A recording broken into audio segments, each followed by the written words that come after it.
Salut les chatons. Alors, nos chers internautes, nous voilà pour une vidéo un peu spéciale. Donc, Ah bon? cette vidéo n'est pas un débrief. Cette vidéo concerne une théorie, on va dire, footballistique, entre guillemets, qui concerne uniquement l'Olympique de Marseille. Philosophique. Alors, il concerne dans un premier temps l'Olympique de Marseille, mais peut-être qu'on peut l'étendre à plusieurs autres clubs. Donc, on part donc tout de suite sur la théorie. Donc, c'est une théorie que Christophe a émise la dernière fois et je vais vous recontextualiser la chose. Je parlais donc du déficit de grinta ou d'intensité mise par les joueurs compte tenu de l'absence du public au Vélodrome. Car Christophe et moi, quand nous allions au stade, nous constations quand même que le public jouait un rôle prépondérant, énorme quant à l'intensité que mettaient les joueurs et même aux victoires. On se disait sans problème que le public avait contribué à plusieurs victoires et qu'on se disait sans ce public, les victoires n'étaient pas là. Cette année, le confinement, tout ça, les matchs à huis clos, nous permettent de pouvoir effectivement, donc sur cette théorie, confirmer ce qu'on disait. L'intensité n'y est pas, les victoires sont laborieuses, on fait beaucoup de matchs pourris. De toute façon, cette théorie, pour nous, elle est acquise, c'est une réalité pour nous. Ça concerne l'Olympique de Marseille compte tenu de la chaleur qu'il y a dans ce pays. Cependant, là intervient la pensée fulgurante, magique de Christophe. Cette pensée-là qui m'interpelle et qui nous dit, et j'espère que vous, les internautes, vous allez rebondir dessus parce que c'est intéressant. Enfin, pour ceux qui aiment le football, hein, pour les autres, passez votre chemin, perdez pas votre temps. Donc, Christophe me dit que non seulement pour lui, l'intensité est influencée par le public, mais et je vais peut-être pas trahir sa pensée, mais il va me corriger si besoin, que la qualité technique du jeu marseillais est aussi influencée par le public. Alors, autant pour la première, je me dis que oui, effectivement, l'émotionnel prime. Mais alors, est-ce que cet émotionnel fait jaillir une technique qui ne jaillit pas en temps normal pour ses joueurs? C'est pas intuitivement, ça me venait pas à l'esprit, mais Christophe y croit. Et là, le contenu du match face à Porto me laisse croire que c'est vrai, parce que on a quand même deux trois techniciens sympas à l'OM, et j'ai l'impression qu'ils n'arrivent pas à s'exprimer du tout sur le terrain, surtout en Ligue des Champions ces temps-ci. En Ligue 1, c'est pas forcément mieux. Le seul que je vois techniquement réussir, c'est Cuisance. Tout le reste, je les trouve vraiment. Donc, est-ce que la théorie de Christophe, mes chers internautes, elle est bonne, elle n'est pas bonne? Christophe, est-ce que tu peux développer un peu ta pensée, s'il te plaît, là-dessus? Et est-ce que tu peux me dire surtout par quel biais cette technique, elle est stimulée par la présence du public marseillais? Donc, je pense qu'on est tous d'accord pour dire que l'effectif de l'OM est très très faible en qualité et en quantité, fortement aussi, mais qualitativement et quantitativement, elle est faible. Est-ce que l'année dernière, tu pouvais dire ça aussi? Non, je peux le dire pour même depuis plusieurs années. Et là où je dis que le public joue un rôle prépondérant, c'est que notre parcours en Ligue Europa avec ce retournement de situation contre Salzbourg, euh, voilà, c'est entièrement, voilà, ils jouent en équipe, ils se battent. Ça, c'est le public qui le fait. C'est ni un entraîneur. On aurait pu penser à un moment donné que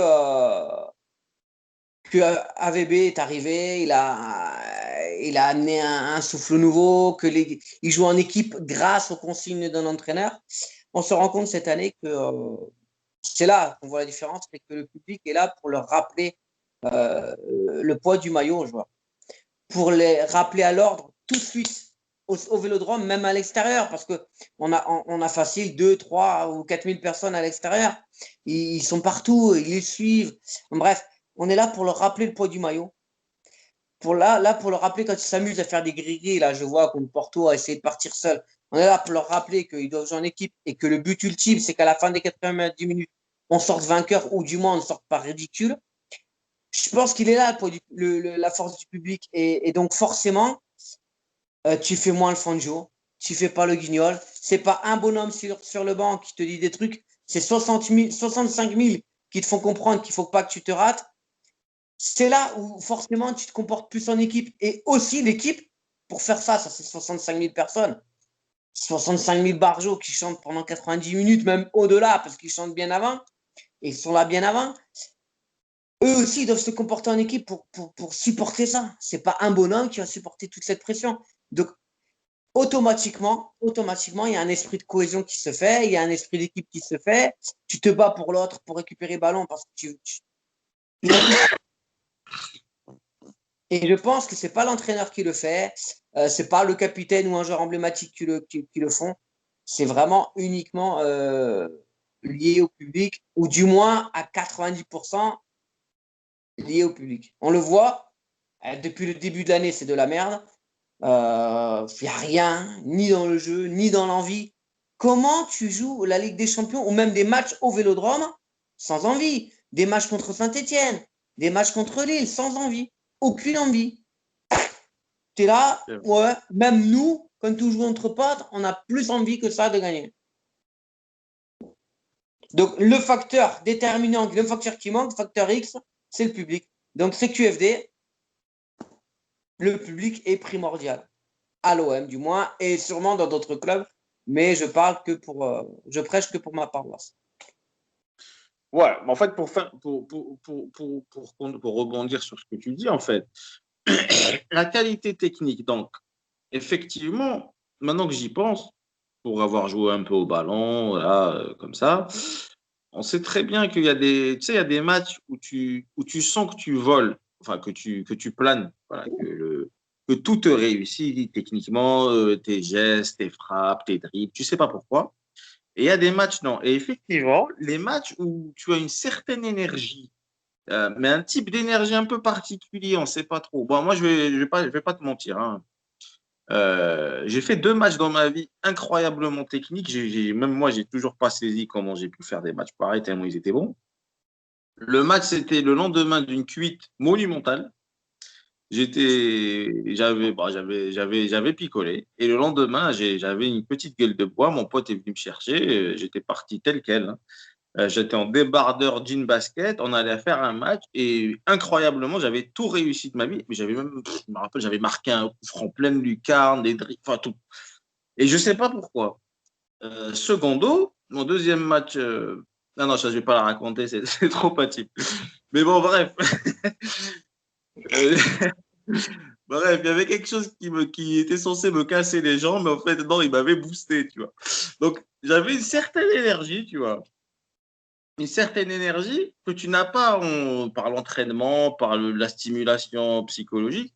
Et je pense que c'est cette énergie que que je, que je dirais presque une sorte d'énergie sexuelle, tu vois. Mais sexuelle, mélangée avec autre chose. Mais cette énergie-là, je crois que c'est cette énergie que le public te transmet et que rien d'autre ne peut te transmettre. Ni l'entraînement, ni l'entraîneur, peut-être peut-être les coéquipiers, mais même pas sûr. Mais effectivement, ce genre d'énergie sexuelle, un peu cette chaleur qui monte entre. Tu ne l'as pas à part avec le public. Et alors encore plus avec Marseille, parce que c'est quand même un public unique en France. Et Donc effectivement. Et parce que notre équipe est faible. Si on avait de très grands joueurs, le public apporterait moins. Il apporterait, il se sublimerait. Mais je veux dire, on serait quand même apte à gagner contre Saint-Etienne, une équipe de minots. Ils n'avaient même pas leur nom sur le maillot. Et contre Lille, qui n'était pas terrible, quand ils sont venus à Vélodrome. Et Metz. bah, tout à fait. Maintenant, la réalité du truc, c'est que là, bon, cette année, on est dans une mouise totale parce que le public n'est pas prêt de revenir, surtout avec les décisions de ce gouvernement super compétent, on vous aime. Le truc, c'est que pour moi, la solution, vu l'effectif et vu les limites de ce qu'on a, elle peut venir que du public. Donc, je ne sais pas s'il faut leur payer des putes dans le vestiaire ou un truc comme ça pour qu'ils retrouvent cette énergie ou je ne sais pas quoi. Mais ce que faisait Bernard Tapie apparemment. Mais Peut-être que lui, il avait compris le truc, hein, parce que lui-même, il avait admis avoir envoyé des prostituées Il dans l'époque. n'avait pas les mêmes joueurs. Oui, Et mais Bernard Tapie, comme d'autres présidents dans d'autres clubs, était le relais de ce qui pouvait se dire dehors. ouais. Tu vois, regardez dans tel article, on dit que vous êtes des merdes. Regardez, machin. Hey, j'ai des collègues, ils me disent que. Voilà, non, non, non, non. Là, aujourd'hui, les joueurs, ils vivent pas sur Marseille. On leur fait leurs courses. Quand tu as un supporter qui ose leur dire leurs quatre vérités, ils sont offusqués. Quand Attends, on est on est sur en train Twitter ou pas, ils se font de- casser. excuse-moi. Excuse-moi, on est en train de sortir vraiment du thème de la vidéo. Moi, c'est ta théorie qui m'intéresse. Là, tu es en train de me parler des trucs dont on est tous d'accord. C'est toujours dans la théorie, dans le sens où ils sont tellement déconnectés. Là, il n'y a plus le public, d'accord? Ouais.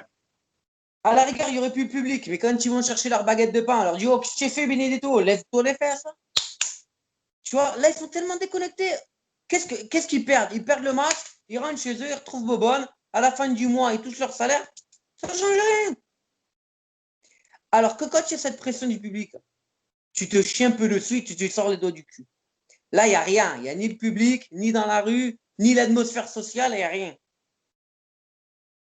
Tu vois ce que je Bah, veux dire? ouais, ouais, non, mais il y a des difficultés, Pour c'est sûr. l'atmosphère sociale. Bon. Donc, au sujet de ta théorie, on va en rester là maintenant parce qu'on arrive quand même à 11 minutes, 12 minutes de vidéo. Donc, Christophe, si tu as d'autres fulgurances comme ça, n'hésite pas à faire part de tes fulgurances, on en reparlera. Merci à ceux qui ont suivi toute la vidéo. 12 minutes, je sais que c'est long, mais en même temps, voilà, il fallait qu'on en parle. On vous embrasse et en Ouais. espérant toujours meilleur pour tout le monde, hein. Ce confinement se termine une fois pour toutes, qu'on se débarrasse des connards qui décident de n'importe quoi et surtout qu'on puisse repartir dans notre vélodrome, supporter notre équipe comme des gens normaux. Et leur apporter ce truc, hein. Voilà, et leur apporter cette énergie entre guillemets sexuelle. T'imagines le mec qui tombe sur cette vidéo, il entend l'énergie sexuelle, il pige rien. Tu sais, le gars, il dit putain, mais c'est de quoi ils sont en train de parler cette arrête. Ouais, bah, bref. Voilà, il faut de tout, hein, pour parler de tout. On n'hésite pas. Nous, on déborde jamais, mais on vous embrasse à l'OM malgré tout. Ciao, allez, Ciao.